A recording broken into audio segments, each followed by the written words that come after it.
บัดนี้กล่าวถึงแพงสีสอยมาที่พ่อยอยู่กลางป่าหาผาลาหมากใหม่พ่อได้ดอกตาวขึ้นพ่อแต่มาหอดห้องเขาห้อมบอนเป็นซองสามสัตว์มาแลนตองตันทางระวางทางลาดสาสีกะลัดทางทั้งเสือโคงเสือเหลืองเสียงคำล่ามเลี้ยวลูกแหลบเลี่ยย่างลิน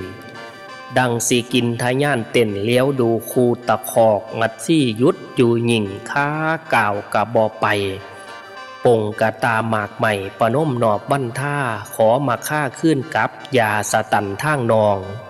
เทวดาอยู่หนห้องหิมมาพ่านให้ทราบเหตุขาน้อยเมียพาเวทเจ้าผู้เน่ายังอยู่ป่าไผ่ไปเที่ยวหาหมากใหม่ถวายทานโพธิสัตว์สองกุมารผู้พ้อยผัดกะอยู่ข้องค่อยตอนขอวิ่งว่อนให้หนีทางอย่าตันทางให้เปิดปองสามพญาพี่น้องให้หนีหม่องปองสิไปนางสิปั่นหมากใหม่ให้เคิงหนึ่งขั้นนี้โปรดป่านี้ผู้ทนทุกโศกกะสันแสนสัน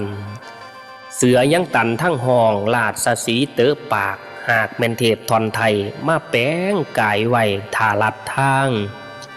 ย่านมัดซี่พามางท่านทานโพธิสัตว์จึงแปลงกายมาลัดบ่อให้ท่านดอกสองหน่อยมัดที่ก่อยใจอ่อนวิ่งว่อนจนปากพาวมโนในปวดลาวน้ำตาหน่อยว่ายาวลงพ่อตะวันกวยโคงลงบายดอกแสงสีสามมักขี้ก็เลยจางแยกทางนอกไปใดมัดซี่ไว้ว่าฝ่าวขอข้านกะของควยจังแม่นช่วยแห่งฝ่าวขนิ่งแก้วแก่นสมอนปานนี่คนลัดตอนกะใจอ่อนค่อยทางแม่น้อ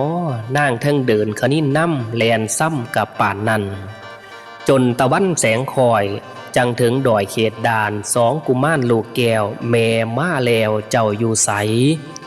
แปลกประหลาดนาดไทยบ่เห็นอ่อนบุตตาสุวรรณมาค่อยหลับสุดานดอยค่อยจองมือนี่มองหัวสายมองได้กะมองเป่าพะนั่งเหงาเมื่อยเส้นใจเต้นทีละลัวพ่อไปหอดเขตหัวหาบตากระปงยุดจนเหือไหลไข้หมดหลดเงียบเงาเนาะเอาหายตายกูตายบ่เห็นหล่าใครว่าจ่าดอกเอิญกูลูกทั้งคูเจ้าอย่าเล่นมั่วลี่ดอกซอนตน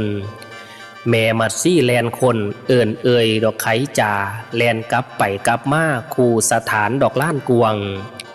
หาไทยดวงมองเศร้าบ่เห็นเงาลูกอ่อนหรือแม่นลูกแลนซอนลบหลีดอกปลายบัง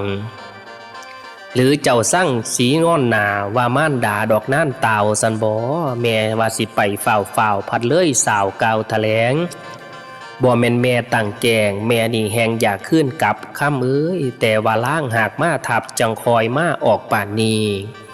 นั่งมัดซี่หลงเสือจิตละเมอดอกเผือปวงดวงหัดไทยสีแตกมางบ่จักอ่างดอกเอ่ยขาน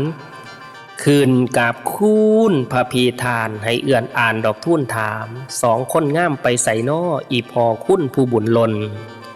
ลูกสองคนบ่เห็นหนาน้องจึงมาทุ่นพีบอกมัดซี่เนทอนาว่าสองหลาไปอยู่ใส